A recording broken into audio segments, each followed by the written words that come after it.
horas que não adianta só ser parecido sem ter a força e a qualidade do original, né? Eita. Bom, com proteção é a mesma coisa. Não adianta ser tipo Tyvek. Tyvek mesmo, original, só da Dupont. Agora a gente vai ver na prática a performance desses produtos.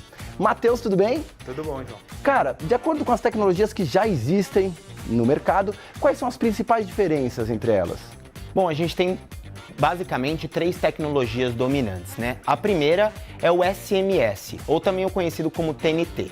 Ele é composto 100% de polipropileno e ele é uma estrutura bem mais leve, então ele é até mais confortável. Mas justamente pela estrutura dele, ele não é uma barreira de proteção tão efetiva. A gente também tem os laminados. Eles também têm uma estrutura básica de polipropileno, mas eles ganham uma laminação bem fininha de polietileno, e é aí que vem a proteção dele. Só que muitas vezes essa barreira é tão fina que ocorre uma delaminação, e o que você tem por baixo não é uma proteção efetiva. Fora isso, essa lâmina externa não é respirável, o que não dá um conforto tão adequado em muitas aplicações para os próprios trabalhadores. Por fim, você tem o Tyvek, e esse sim é só da Dupont. Feito 100% de polietileno de alta densidade, o grande segredo do Tyvek é a maneira de fabricação.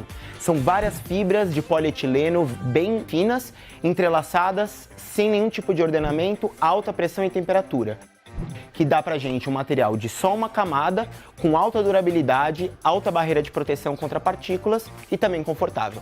Matheus, o papo tá bom, já entendi que você sabe tudo do produto. Agora eu queria ir pra prática. Vamos ver a diferença entre essas tecnologias? Aqui a gente tem 2 amostras, uma de Tyvek e uma de material laminado. Vamos começar com o tecido laminado.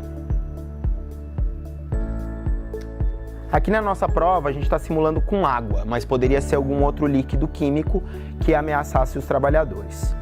Aqui em contato direto a gente pode ver que não existe uma formação de gotas do outro lado, ou seja, o material laminado está fornecendo uma barreira efetiva nesse momento.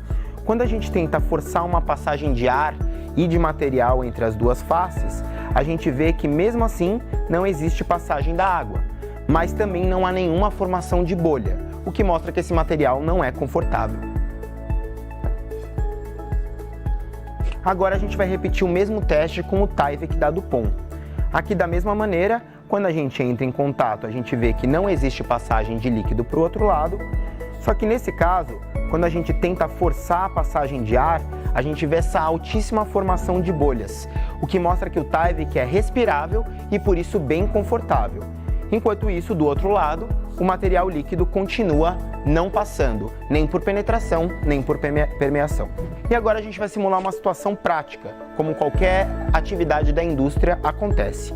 A gente tem um material que vai simular uma abrasão mecânica nos 2 materiais e a gente vai ver o resultado disso na resistência química deles. Então agora a gente repete o mesmo teste frente à água quando ocorrer uma delaminação nesse material.